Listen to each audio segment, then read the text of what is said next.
Ang kwentong ito ay hango sa totoong buhay. Karanasan ito ni Bonaw. Taong 1974. Haro, Leyte.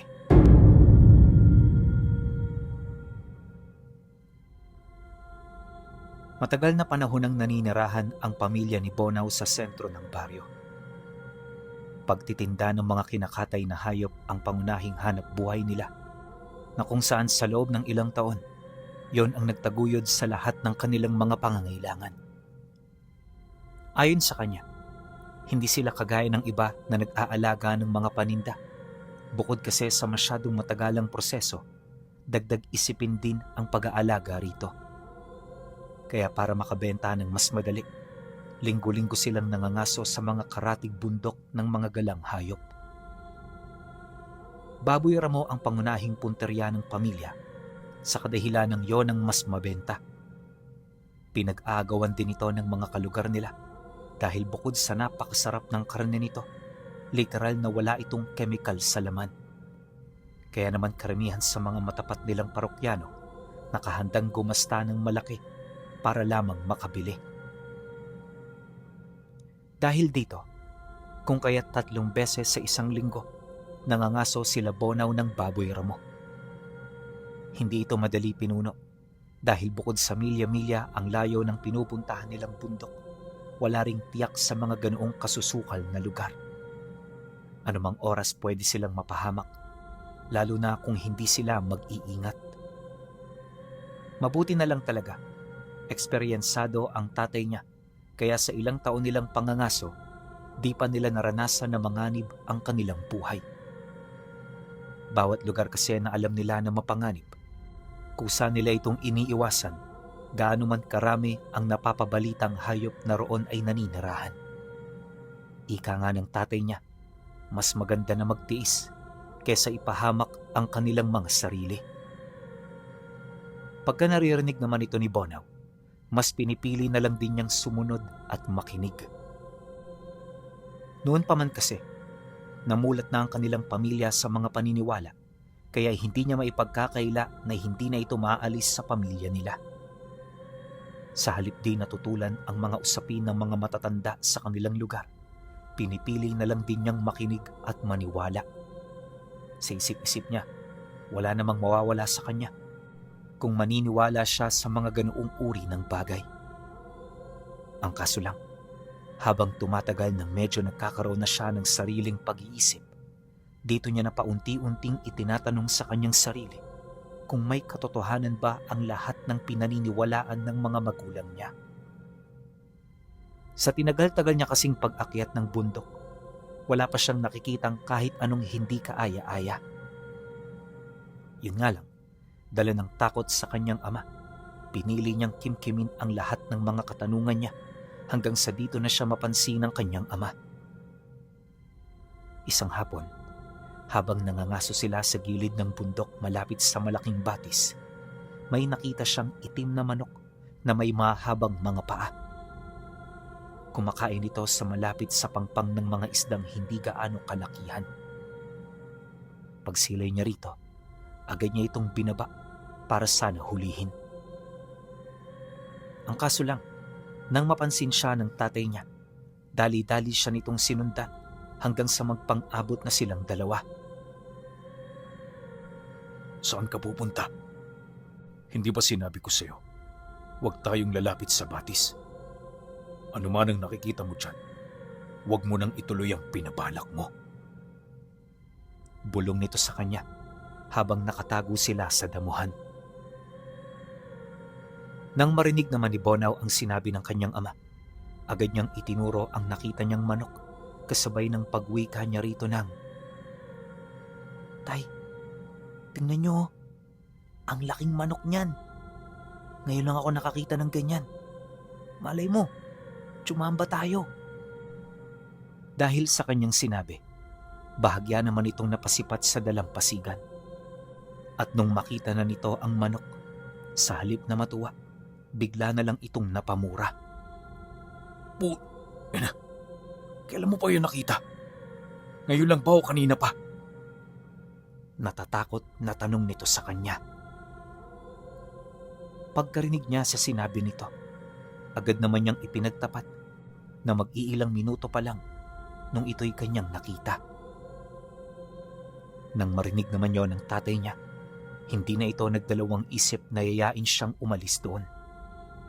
Bulong nito sa kanya, tagapagmasid ng mangkukulam ang nakita nila, kaya posibleng may nakatirang mangkukulam di kalayuan sa bundok. Para makaiwas sa mga posibleng mangyari, kailangan na nilang umalis doon hanggat maaga pa. Subalit nang marinig ni Bonaw ang sinabi nito, mas lalo lang siyang nakipagtalo hanggang sa may narinig silang umuungol sa bitag na kanina pa palang binabantayan. Alam ng kanyang ama na Baboy Ramo ang kanilang nahuli, kaya naman dali-dali itong bumalik sa itaas. Si Bonaw naman, naiwan sa lugar na yon habang pinag-iisipan kung ano ang kanyang gagawin. Bago umalis ang tatay niya, muli siya nitong hinabilinan na wag gagalawin ang manok na tinatawag nitong ulikbak. Pero syempre, dahil nga sa matigas ang ulo niya, hindi niya ito sinunod. At habang abalanoo ng kanyang ama, dali-dali niyang binaba ang manok hanggang sa magawa na niya itong makuha.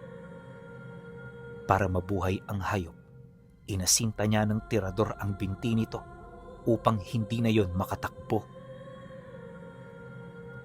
Matapos nun, agad niya itong kinuha tsaka dali-daling naglakad patungo sa kinaroroonan ng tatay niya. Pagdating niya sa lugar, nadatnan niya itong tinatalian na ang Baboy Ramong pinatay nito. Ilang minuto pa ang lumipas, nagdesisyon na silang bumaba ng bundok para maibenta na ang kanilang huli.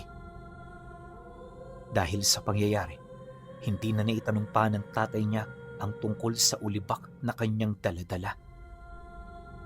Ngunit pagdating nila sa baryo, muli nitong naalala ang tungkol dito. Nga pala, Bonaw, anong ginawa mo sa ulibak? Tinaboy mo ba yun papalayo? Sa susunod na makakita ka uli ng ganun, huwag mo na lang pansinin. Dahil kapahamakan lang natin ang daladala ng hayop na yon. Wala ka rin naman doon mapapakinabangan eh. Lalo pat ang mga ulibak ay inuuod ang mga laman. Yun ang rason kung bakit ginawa silang tagapagmasid ng mga mangkukulam. Wika ng kanyang ama. Pagkarinig niya sa sinabi nito, agad naman niya yung inabisuhan na hindi niya ginalaw ang manok. Pero ang totoo, nasa loob ito ng sakong daladala niya. Maya-maya pa, dahil sa dami pa ng tatrabahuhin, nagkahiwalay na muna sila pansamantala. Habang ang kanyang ama ay nagbebenta ng karne, abala naman siya sa likod ng bahay sa pagsilay sa walang buhay na katawan ng manok. Noong una, hindi talaga siya naniniwala sa mga sinabi ng tatay niya, pero nung hawiin na niya ang laman nito, bumungad sa kanya ang mga uod na buhay pa. Bawat isa sa mga uod, mahigit sa 1 dangkal ang haba at halos tumpok-tumpok ang mga ito sa bawat laman ng manok. Mas lalo ring lumala ang sitwasyon nung aksidente niyang mahiwa ang loob ng laman ng hayop. Paglabas kasi ng bituka nito, bumungad sa kanya ang dakot-dakot na uod na pilit bumabalik sa nilalang. Nagsimula na ring umalingasaw ang amoy nito, kaya naman bago pa ito maamoy ng mga kapatid niyang naglalaro, dali-dali niya na yung tinapon sa sapang malapit lang sa likod ng bahay nila. At nang maanod na ang manok, agad siyang pumasok sa loob para magpalit ng damit at para maglinis ng katawan. Paunti-unti, pinilit niya yung kalimutan, ngunit ang hindi niya alam, namarkahan pala siya nito bago niya yung tuluyang napaslang. Kaya naman pagkaraan lang ng ilang araw, nagsimula na siyang makapansin ng kakaiba sa paligid niya. Hindi niya mawari pero tuwing 3:00 ng hapon, may naririnig siyang tinig na parang nagdarasal. Wala siyang ideya kung saan ito nagmumula, pero naniniwala siya na nasa malapit lang ito. Tuwing gabi naman, madalas siyang dalawin ng bangungot, dahilan para hindi na siya gaanong makatulog ng maayos. Mabilis din ang paglanta ng kanyang katawan, at sandamukal na sakit ang biglang bumalot nang hindi man lang niya nalalaman kung saan ito nanggaling. Nagsimula ito sa isang simpleng sakit ng ulo hanggang sa lumala ito ng lumala. Kaya naman nang mapansin ito ng kanyang mga magulang, pansamantala nitong itinigil ang kanilang pangangaso. Agad din siya nitong dinala sa albularyo para mapatingnan. Ngunit nang makita na siya ng manggagamot sa baryo, hindi naging madali ang pagtatawas nito. Gaano man kasi kataimtim ang pag-usal ng matanda, sabog-sabog pa rin na imahe ang kanilang nakikita. Kaya naman para hindi sila gaanong mag-alala, binigyan sila nito ng pangontra. Matapos naman ang panggagamot, nag-usap ang matanda at ang kanyang ama malapit sa kinaroroonan nila.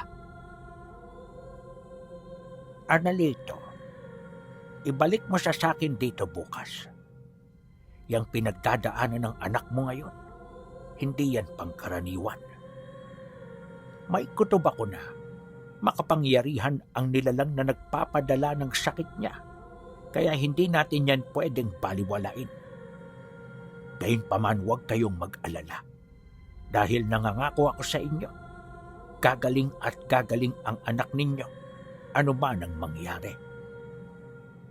Paniniguro pa ng matanda. Pagkarinig naman ng tatay niya sa sinabi nito, agad naman ito roong nagpasalamat. Hindi na rin ito nagtanong ng kahit na ano, gawa ng kanina pa ito gustong-gusto siyang kausapin ng masinsinan. Hindi naglaon nang makauwi na sila ng mga magulang niya, tsaka siya tinapat ng tatay niya ukol sa mga nangyayari sa kanila. Bonaw, magsabi ka nga ng totoo. Ano bang ginawa mo? Bakit ka nakakuha ng ganyang sakit? Alam kong hindi ka tinatabla ng mga simpleng karamdaman at kung nagkakasakit ka naman, hindi katulad ng sitwasyon mo ngayon. Magtapat ka nga sa akin. Pinakawalan mo ba talaga ang ulibak na nakita mo noong nanginginain? Huwag na huwag kang magsisinungaling. Dahil ang pagsisinungaling mo ang magiging mitya ng kamatayan mo. Prangkang wika ng kanyang ama. Nang marinig ni Bonaw ang sinabi nito, tumulo lang naman ang luha niya habang ipinagtatapat ang katotohanan sa likod ng mga katagang inilahad ng tatay niya. Batid niya na hindi nito magugustuhan ang kanyang mga isasagot, pero sa pagkakataong yun, alam niya na kinakailangan na niyang ilahad ang mga lihim niya. Oho tay, tama kayo ng hinala. Hindi ko nga pinakawalan ng manok. Tinirador ko yun nung umalis ka. At sa kasamaang palad, nabalian nyo ng paa. Kaya ang ginawa ko, pinulot ko ito at nilagay sa sako. Pero nang makauwi na tayo, napansin ko na patay na ito. Kaya ang ginawa ko, pinaanod ko yun sa ilog. At magmula nun, hindi ko na to nakita pa. Baka naman tay, hindi yun ang pinagmulan ng sakit ko. Dalhin nyo kaya ako sa mga espesyalista para matingnan nila kung ano talaga ang totoong kalagayan ko. Anong pinagsasasabi mong espesyalista? Naniniwala ka sa mga ganyan? Dalawang uri ng karamdaman ng umiiral sa mundo, Bonaw. Una, ang karamdaman ng laman. At ang ikalawa, ang karamdaman na nagmumula sa mga buhay na salita. Kung nabiktima ka ng mahika, hindi ka pwedeng magpatingin sa mga yan dahil mas lalo lang nilang paihinain ang iyong katawan. Tandaan mo, may mga bagay na hindi kayang ipaliwanag ng siyensya. Hindi ko sinasabing huwag kang maniwala sa kanila. Ang sa akin lang, ibang-iba ngayon ang iyong sitwasyon. Galit na sagot naman ng tatay niya. Dahil sa padabog nitong pagsasalita, kung kaya't hindi na rin siya umimik. Alam niya na hahantong lang naman ito sa argumento at pag-aaway na posible pang umabot sa pananakit. Kaya bilang respeto sa kanyang mga magulang, minabuti niyang sumang-ayon na lamang sa mga bagay na kanyang narinig. Pagkaraan ng ilang minutong pag-uusap, ang nanay niya na mismo ang umawat sa kanilang dalawa. Pagpalabas nito sa tatay niya, agad siya nitong binigyan ng makakain para makapagpahinga na ng mas maaga. Habang maaga pa noon, wala siyang napapansing kakaiba sa katawan niya. Basta lahat normal, hanggang unti-unti nang sumapit ang takip silim.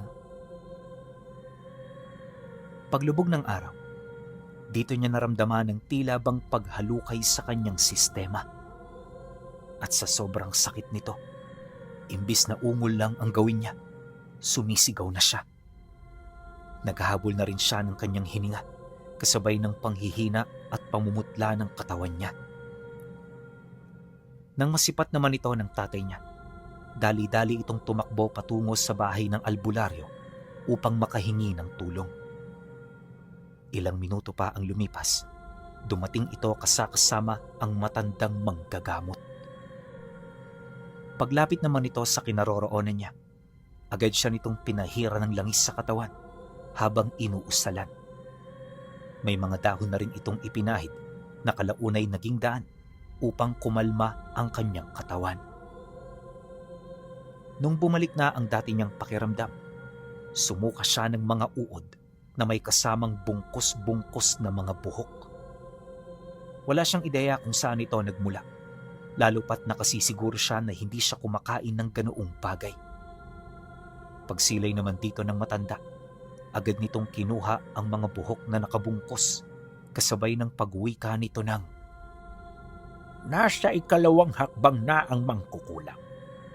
Ang susunod na pag-atake nito, susubukan niyang kunin ang iyong wisyo. Posibleng may gustong iparating ang nilalang, kaya niya ito binabalak na gawin. Nang marinig naman ni Bonaw ang sinabi nito, doon niya na hindi napigilang umiyak. Pagtulo ng luha niya, agad naman siyang humagulgol habang nagtatanong ukol sa kung ano na ang mangyayari sa kanya. Sa sobrang tindi kasi ng pinagdaanan niya, hindi niya maisip kung makakayanin niya pa ang mga susunod nitong pag-atake. Pilit din niya noong kinukumbinsi ang matanda na gagawin niya ang lahat para lamang gumaling. Wala ako sa posisyon para sumagot sa mga katanungan mo, iho. Alam mo kasi, makapangyarihan ang mangkukulam na nakadali sa iyo. At sa kasamaang palad, hindi ko pa nalalaman ng mahika na ginamit niya sa pagpapadala ng karamdaman. Pero pag dumating yung kaibigan ko, malalaman na natin kung anong kinakailangan niyang Sa kasagsaga ng pagsasalita nito, bigla na lamang yung naudlot. Matapos itong makaramdam ng kakaibang presensya na umaligid sa bahay nila. Hindi normal ang pakiramdam na yon, at kung hindi nagkakamali ang matanda, aswang ang umaaligid sa bahay. Kaya naman walang sabi-sabi, agad nitong sinyenyasan ng tatay niya na sumunod. Inutusan din siya nitong tumagilid hanggat hindi pa sila bumabalik. Nang marinig naman ni Bonaw ang sinabi nito, dali-dali naman niya yung sinunod. Paglabas nito ng silid, narinig nila itong isa-isang nagsarado ng pinto habang nag-uusap. Kapansin-pansin na rin ang pagdarasal ng matanda na parabang meron itong pinaghahandaan. Maya-maya pa, bigla na lamang napatili ang nanay niya nang may maramdaman itong lumapag sa itaas ng bahay nila. Umikot sa ibabaw ng bubong ang nilalang bago ito tumalon sa parte ng bahay kung saan siya naroon. At nung makalapit na ito sa dingding, ikinaskas nito ang kanyang mga kuko habang umuungol. Ilang segundo pa ang lumipas, bigla itong humagulgol kasabay ng pagkarinig nila sa isang tinig ng matandang lalaki. Mga wala kayong awa. Ibalik niyo ang aming alaga. Ibalik niyo! Habang nagsasalita ito, paulit-ulit nitong tinatawag ang pangalan ni Bonaw ng may buong galit. Ayon sa kanya, kahit di niya ito nakikita, ramdam niya na gustong-gusto na siyang sunggaban ng nilalang. Maya-maya pa, dito na mas napasigaw ang nanay niya nang makita nito ang kamay ng nilalang na dahan-dahang pumapasok sa bintana ng bahay nila. Mahaba ang daliri nito na kung saan makikita ang maiitim nitong mga kuko. Malagkit din ang balat ng nilalang na parabang may kung ano ito roong ipinahid na likido. Mabuti na lang talaga dumating ang tatay niya bago pa man mabuksan nito ang bintana. Paglapit nito rito, sinubukan nitong putulin ang braso ng nilalang pero sadyang hindi ito tinatablan ng hawak nitong sundang. Di rin niya yun kayang pigilan dahil sa sobrang lakas nito kahit anong gawin niya, wala siyang lakas na makontra ang masama nitong balak sa kanila. Hindi naglaon. Dito na nabuksan ng nilalang ang bintana, dahilan para tuluyan na itong maalis ang kabuuan ng trangka. Paglipad papalabas ng bintana nila, dito nila nakita ang pagpasok ng ulo ng nilalang. At mula sa kanyang kinaroroonan, kitang-kita niya ang kabuuan nitong itsura. Paglalarawan niya rito, may mahaba itong buhok, lumuluwa na ang mga mata, at matatalas na pangil na halos umabot na sa ibaba ng baba niya. Naglalaway din ito ng malapot na likido at sa bawat pagkilos nito, nagpapakawala ito ng isang nakakapanindak na angil. Pagpang-abot naman ng paningin nilang dalawa, ramdam ni Bonaw ang tila bang pagbaliktad ng kanyang sikmura. At noon ding sandaling yon, nagsimula na siyang sumuka ng walang tigil. Sa sobrang dami ng inilabas niya, halos dumilat na at mamuti ang kanyang mga mata. Dahil din sa kanyang naging kalagayan, kung kaya't hindi na niya nagawang masilayan ang kasunod na ginawa ng albularyo. Basta nang bumalik ang kanyang wisyo, nadatnan niya ang tatay niya at ang matanda na nakatayo sa kanyang harapan. Abalang-abala ang mga ito sa pagpapainom ng lunas, hanggang sa kalaunay napansin na rin ng mga ito na bumalik na siya sa normal niyang estado. Bonaw, ano nang nararamdaman mo? Ayos ka na ba? Magsalita ka kung may nararamdaman ka pang kakaiba. Alalang wika ng tatay niya. Wala na, tay. Pakiramdam ko lang ho. Sobrang tuyot ng lalamunan ko. Sagot naman niya habang nanghihina. Dahil sa kanyang sinabi, agad siyang kinuhanan ng tubig ng matanda. Pagbalik nito, tinulungan siya nitong paupuin bago pa inumin. At nung medyo naging komportable na siya, tsaka na ito nagsalita ukol sa mga nangyari sa kanila. Ayon sa manggagamot, aswang ang dumalaw at nakita nila. Marahil alipin ito ng mangkukulam at ipinadala yun doon para dukutin siya. Dagdag pa nito na kung nataong hindi nila yun pinatawag, baka posibleng nagtagumpay na ang nilalang sa masama nitong binabalak. Kailangan pa nating maghintay ng 2 pang araw. Malayo ang pinanggalingan ng hiningan ko ng tulong. Kaya habang wala pa siya, kailangan nating gawin ang lahat upang tayo ay makaligtas. Sa totoo lang, maging ako man, hindi ko maiwasang matakot sa ating sitwasyon. Pero anong magagawa ko? Sangkot na ako sa problemang ito. Wika ng manggagamot. Nang marinig naman ito ng tatay ni Bonaw, abot langit ang naging pasasalamat nito sa matanda. Matapos ang naging pag-uusap, tsaka nagbantay ang dalawa hanggang sa dumaan ang buong gabi. Kinaumagahan, pagtilaok ng manok, nadatnan niya yun sa may sala, tahimik na nagkakape. Hilong-hilungan dahil sa mga nangyari, hindi hinayaan ni Bonaw na manatiling nakaratay sa kanyang higaan. Batid niya kasi na kailangan niyang maging malakas, alang-alang sa kanyang mga magulang na nag-aalaga sa kanya. Hindi na rin niya ipinakita sa mga ito ang totoong iniinda ng kanyang katawan, nang sa gayoy hindi na yon mag-alala pa. Pero kung si Bonaw lang ang pagsasalitain, alam niya sa kanyang sarili na matindi na ang naging epekto nito sa katawan niya. At kahit hindi siya patingnan, ramdam niya na sinasakop na nito ang kabuuan ng kanyang katawan. Pagsilay naman ng dalawa sa kanya, agad siya nitong pinaupo sa tabi.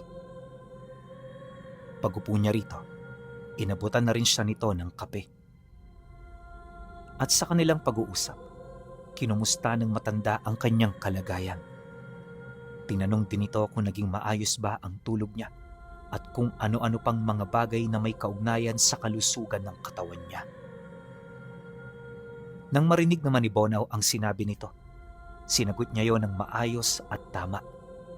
Biniro rin niya ang matanda na malapit na siyang gumaling, kaya baka hindi na siya maabutan ng kaibigan nito sa ganoong sitwasyon. Ngunit nang marinig nito ang kanyang sinabi, bigla na lamang siya nitong pinatahimik.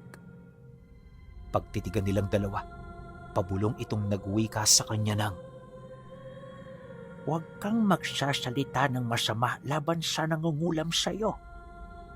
Dahil anumang oras, pwede niyang palalain ang karamdaman mo. Manahimik ka lang, iho. Hayaan mong isipin niya na nasa bingit na ng kamatayan ang kalagayan mo. Bukod kasi sa may nangungulam sa iyo, parang may mga inutusan pa siyang mga aswang para pahirapan ka. Pagkasambit nito ng mga kataga, tumangulang naman siya hudyat ng pagsang-ayon. Matapos nun, ipinagpatuloy nila ang kasywal na pag-uusap hanggang sa dito na nila napansin ang pagtama ng liwanag ng araw sa loob ng bahay.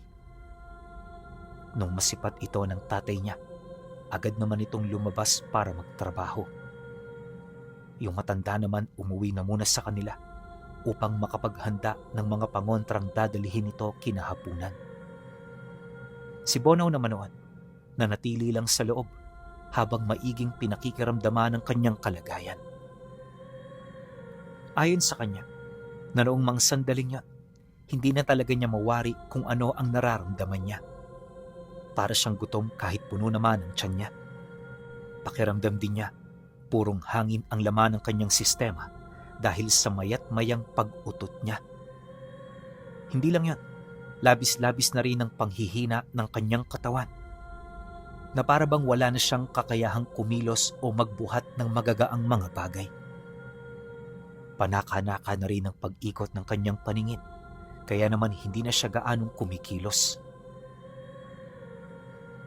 Dahil sa pangyayari, buong maghapon siyang nakatambay sa loob ng bahay nila. Akala niya noon hanggang doon na lamang ang karanasan niya, pero hindi niya alam, simula pa lang ito ng kanyang kalbaryo. Dahil pagtungtong ng 4:00 ng hapon, nang dumating na ang matandang albularyo, muli na naman siyang nagdeliryo.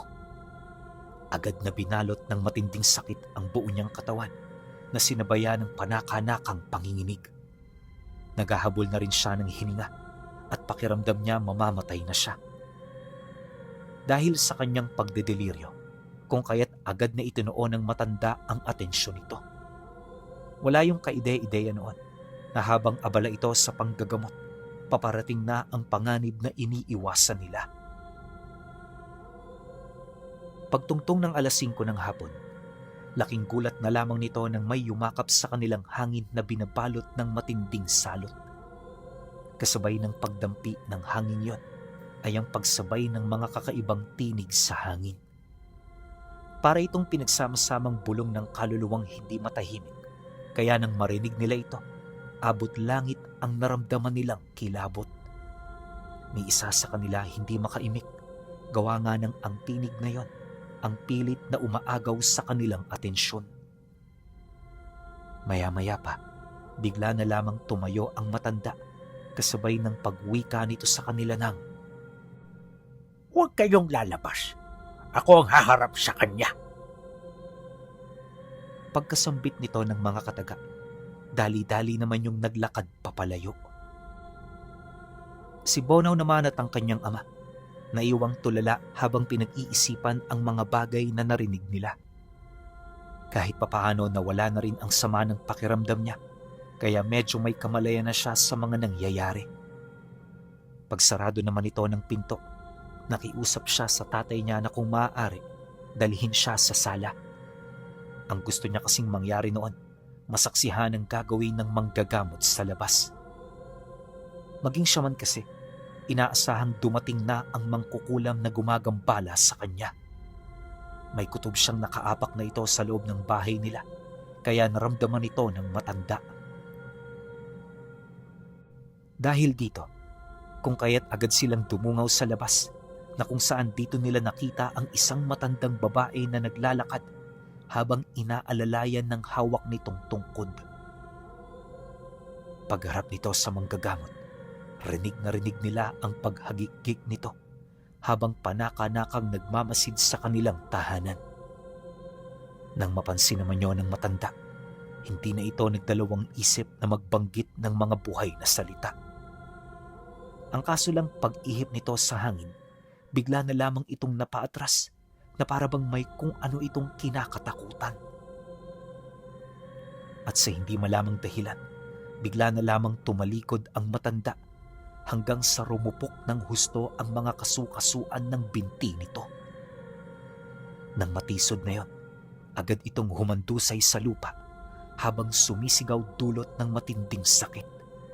Kitang-kita rin nila ang paglamon ng mga ugat ng puno sa mga binti nito na kalaunay naging daan upang tuluyan yung makalas sa kanyang katawan.